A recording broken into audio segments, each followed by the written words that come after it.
What's up, ladies and gentlemen? Welcome back to another episode of the Life's Playbook podcast. This is season 4, episode 9 of the Life's Playbook podcast. For those of you who are new to the show, I am your host, Quinn Jackson. I do have a co-host, but he is yet again will not be joining me today. Again, it's solely based off of a time frame mishap. He has not joined me these past couple episodes, but hopefully he can get back on track, and he will be joining me in the next couple of episodes. But for today, again, for those of you who are new, I'm the host, Quinn Jackson of the show, and y'all are stuck with me for the day, for the time being. With that, having said that, this is the 9th episode of season 4, and I thought I was at work. Yes, I just got off work, so I'm looking a little rough. So I thought, you know, we need to maybe we need to do something different. Talk about something different. We talk about the NBA all the time and men's college basketball. We just recently added that as a topic, primary topic to the show. Talk about the NFL a lot. Last episode I did college football, and college football is the primary topic. But today I felt like talking about something much different, slightly out of my scope of practice, quote unquote. I'm not going to lie to you. I had to do some research before, kicking off this episode. But I don't know if you guys remembered, but in the last episode, I said that maybe every now and then, we, here at the Life's Playbook podcast, we talk about women's sports events and women's sports in general, whether that be basketball or something else going on. So I thought, you know what? Why not talk about the WNBA? Now I understand, and I'm going to talk about what happened last night with the Knicks and the Pacers in Game 1, and the Wolves and the OKC Thunder. I'll give my quick little recap on those two games. Talk about moving forward, what that series is going to look like. Stay tuned for that. I will cover that as well. But today's episode, I wanted to do something completely different out of my scope of practice, if you will. I wanted to talk about the WNBA because as much as the men get all the credit and the men's leagues are exciting and whatnot, and we always cover them, and I understand that the NBA playoffs are going on. It's the talk of the town. Shea just won MVP. I'll also talk about that, my opinion on him winning MVP as well. Understand the draft, and we're all excited, the NFL draft, and we're all excited about the NFL rookies and all that fun stuff. But today we're going to show the women some love. And again, I'm not going to lie to you, I had to do my research before coming up with this episode. So bear with me. If you're a WNBA fan or you keep up with the WNBA in general, I encourage you to engage in today's episode because this is going to be interesting. So bear with me. This is going to be interesting. I'm not going to lie to you. This is going to be the most locked in I've ever been to the WNBA because this is yet again another exciting draft class, the 2025 draft class for the WNBA. And we got to talk about my top 5 WNBA rookies to look out for in the 2025 season. Yes, the season has technically already kicked off, but it's still very early, so I still think this is a perfect time to talk about my top 5 WNBA rookies to look out for. So, with that being said, let's get into today's episode, which is going to be very interesting and very different. But let's talk about it. Before we get started with today's episode, make sure to download Prize Picks, the most elite sports fantasy app.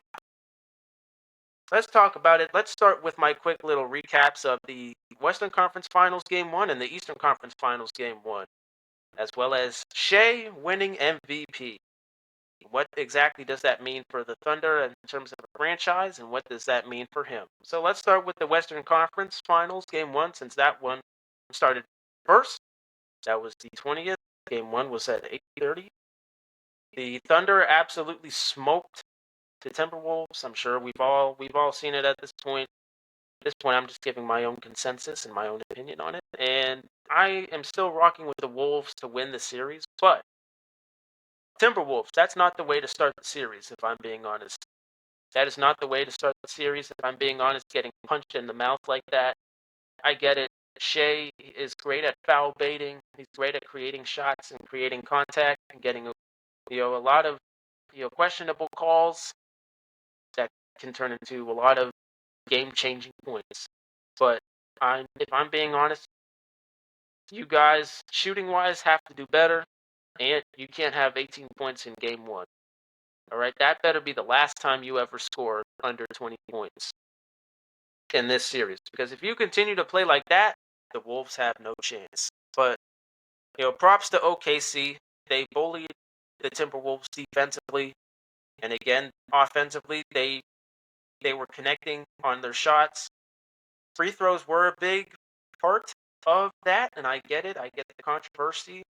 But a foul is a foul, and Shea is very good at foul baiting, and he's very good at creating contact and getting through and getting his shot to go down and attacking the rim.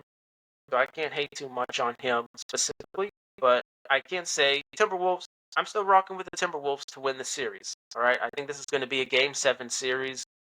I am still very high on the Timberwolves. I think they can bounce back. I think they can get the job done in 7 games. But I'm not, if I'm being honest, that is not the way to start the series.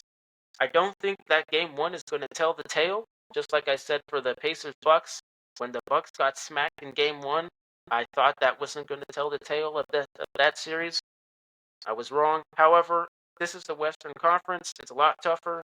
These teams are a lot more competitive than the Eastern Conference.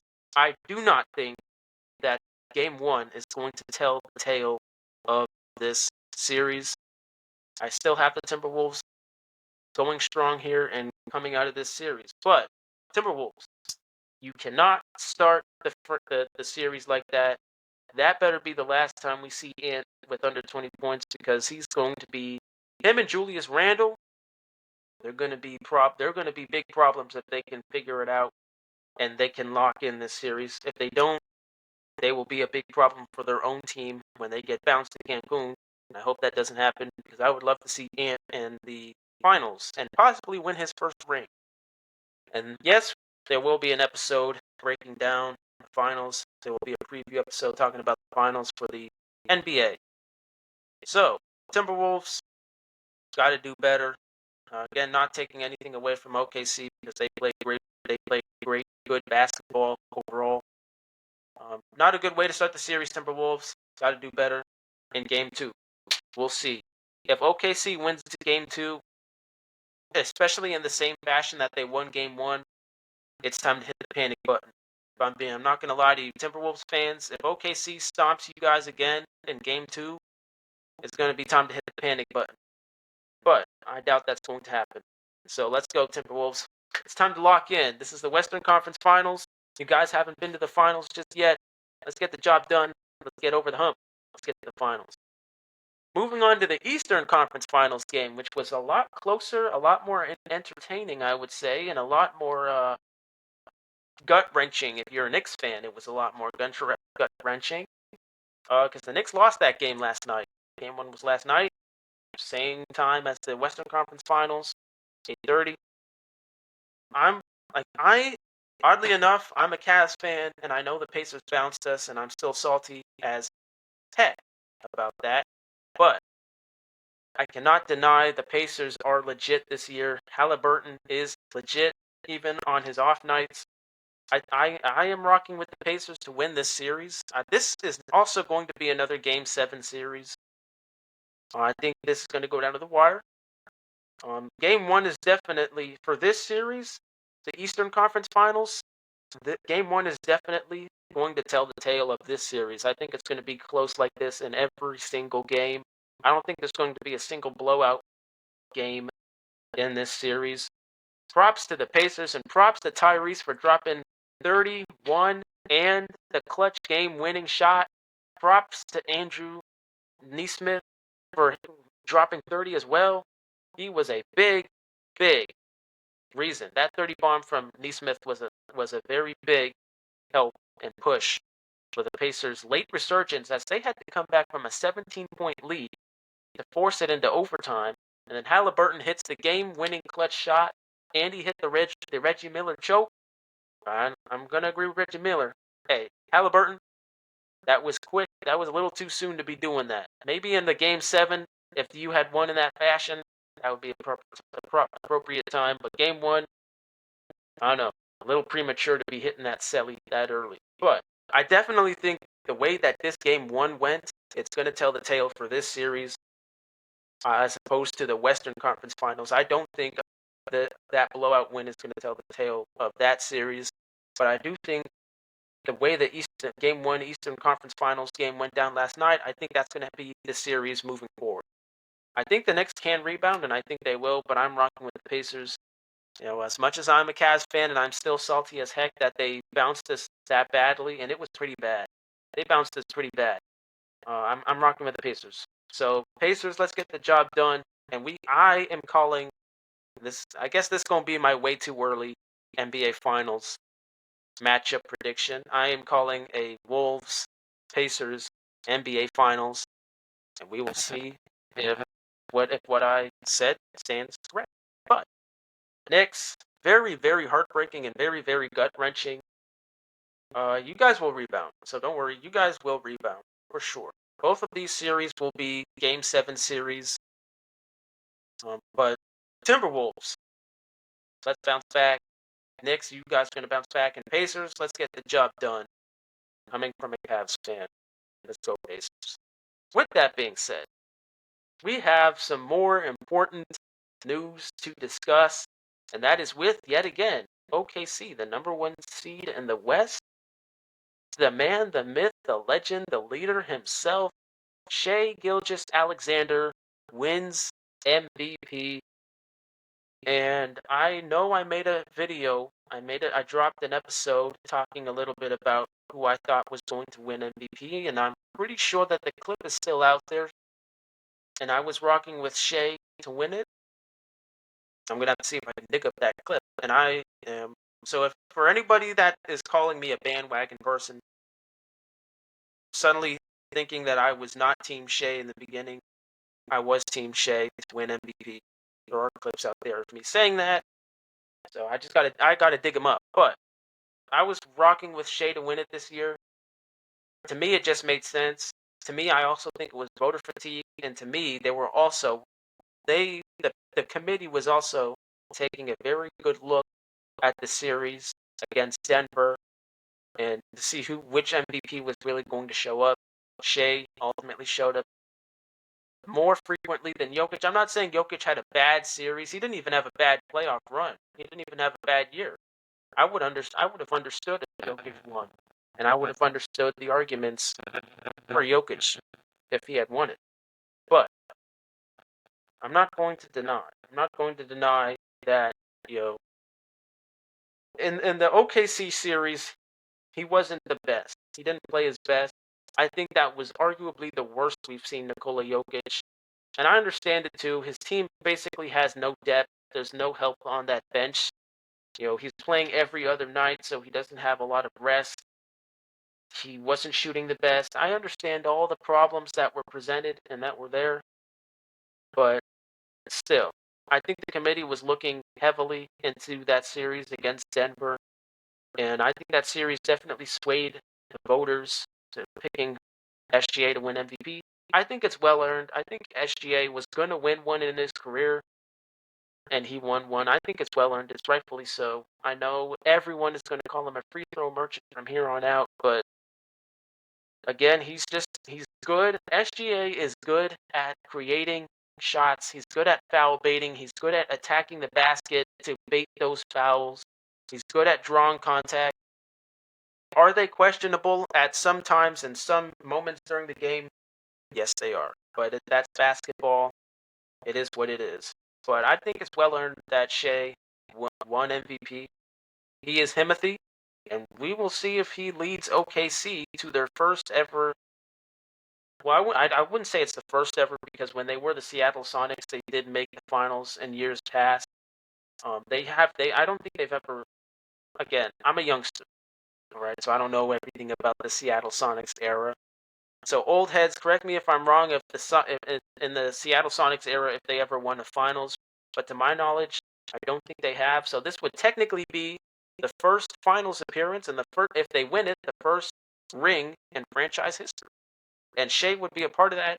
And if Shai wins a ring on top of winning MVP, and if he even wins Finals MVP, again, this is all hypothetical. If they make it and if they win the finals, could he be the best Thunder player of all time? We'll see. That is a young franchise, OKC.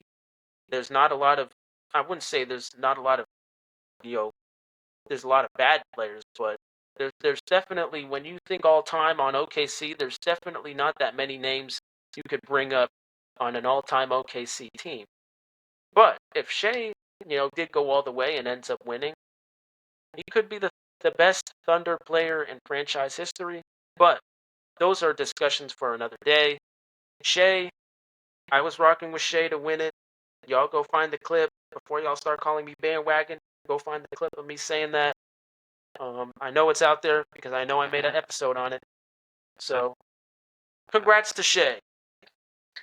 Congrats to Shea for winning it. In my opinion, I think it's well earned. We will see how that plays out in the long run of the NBA finals. Or not finals, conference finals, yes. And finals, but with that being said, let's dive into today's main topic. Again, bear with me because right now I wouldn't consider myself a huge fan of the WNBA, if I'm being honest, but I keep up with it, and I'm most likely going to be locked in a lot more than I've ever been ever before this year, and maybe moving forward. And again, in my last episode, I said, who knows, maybe we'll add the WNBA as a topic of discussion because, again, as much as we talk about the men, how great their sports are and how exciting their sports are and all the exciting things that go on in their sports, the women have exciting sports too. And we got to highlight that, and I'm going to highlight that today, specifically the class of 2025 rookies for this year's WNBA season. So let's talk about it. We're going to go off of strictly 2025 stats only, a little bit of what they did in college. So bear with me here on this list. Again, if you're more locked into the WNBA than I am, feel free to tell me your top 5 WNBA rookies that you are most excited to see and excited to see great things from. With that being said, I'm going to go from 5 all the way to 1. Coming in at number 5 for me. In my top 5 WNBA rookies, I have Haley Van Lith out of TCU, point guard out of TCU, drafted 11th overall to Chicago Sky. I think this is not only was this a good pick for the Chicago Sky because they were in need of a good point guard. I think she can be that. She can provide a lot of assets to the team. I'm looking at the she's had a long college career too, might I add. So she's got experience in the game. She's got experience in the game of basketball. I think she can provide that to the WNBA level. I think she's going to be good at the Sky. I think this is what they needed to help move the team forward. She's going to provide a lot of good things. Brilliant move by the Sky going for Haley. Excited to see what she's going to do this season. I'll be keeping up with her stats as well as all the other 4 players that I'm about to name, but I'll be keeping up with her stats and where she lands on the leaderboards and the rankings and all the individual major statistical categories in the professional level. So I think she gonna be part of the answer for the Chicago Sky. The other half is how well Angel Reese has improved this year, and how far is the drama between her and CC going to go in the season. But I have Haley Van Lith at number 5, point guard out of TCU, drafted 11th overall. With that being said, moving on to number 4, I have the number 2 overall, Dominique Malonga, center, drafted to Seattle. I think she gonna provide a lot. She's definitely a key piece needed for Seattle, the Seattle Storm. She's a center. The Storm were in desperate need of a center, kind of like the Lakers in a way. Funny, but she's a center. They were desperately in need of a center. She can provide a lot. She's got above average ball handling skills. She's only 19, so she's young. She can give you a lot of years. She's 6'6", which is pretty tall for WNBA standards. Because again, men and women height differences are, I'm not going to say drastic, but we understand the height differences between the NBA players and the WNBA players. That's all I'm going to say. I'm not going to get too much to that because this is a sports show. Yeah. But she has above average ball handling skills. 19 years old, can give you a lot of years. She's the answer. She's part of the answer for the Seattle Storm. She's a center, so she should be up there, in rebounds and whatnot. I think she gonna make a name for herself in this league. It'll be exciting to see and watch her in this year's WNBA season. So keep an eye out for Haley Van Lith and the second overall pick, Dominique Malonga. A lot of you guys are probably going to question that because she is the second overall pick and I have her at 4. But I think there are slightly other, more exciting players to look out for. I'm not saying that, again, these rankings aren't based on who I think is better. So this is just based on, potential, excitement, and how I think they're going to do in this season. So it's not based on who's better. With that being said, that moves us to number 3. Right, number 3 on the list. At number 3 on the list, I have a second rounder. A second rounder to the Indiana Fever. Shooting guard. I got Bree Hall, South Carolina shooting guard to the Indiana Fever. I think this is gonna be a sleeper pick. I think she's definitely a necessity for Indiana and the team to get better. I think she's gonna be interesting. I think this is kind of the sleeper pick. Not a typical first rounder, but a second rounder. This is gonna be my sleeper pick as a player to look out for and a player to watch. Your shooting guard. She's got a huge emphasis on defense. The Fever, again, they need somebody who's huge on defense. Defense was kind of lacking last year. I think she can provide that. She's good at the mid range. She's good at the getting to the hoop, attacking the basket. I think her 3-point shooting gonna elevate the Fever. I think she's gonna be a sleeper pick. I know she's a second rounder. I'm sure she's from South Carolina. Then they just got their what's destroyed in the national championship for women's college basketball by UConn. We gonna talk about that in a minute when we get to number 1, who may not come to a surprise to many, but we gonna talk about them in a minute. But I think Bree Hall, she gonna be a sleeper pick. She gonna be a sleeper pick for sure. I think she gonna be a big step for the Fever defensively, and I think that's what the Fever they clearly saw that defense was a priority, and they went out and drafted her. She is a second overall pick, but we'll see if she can elevate herself on the professional level. Which brings us to number 2. At number 2, I got we just gonna knock out number 2 and number 1 because number 1 should come to no surprise. But let's talk about number 2 real quick. At number 2, I got out of LSU, Anissa Morrow, power forward. I got her at 2. I got her at number 2. I think she's LSU. LSU is a blue blood in women's basketball. So you already know she's going to provide a lot to Phoenix. She's going to provide a lot. She's going to do good things, big things. I think she's going to be power forward was a position of need for Phoenix. I think they clearly saw that and they needed to address that. She's a great rebounder. So expect to see her on the leaderboards for rebounds this year. Expect to see her on the leaderboards for years to come for rebounds. She's gonna be interesting to see. She can shoot the ball. She adds depth, shooting. She's got a good shooting capability.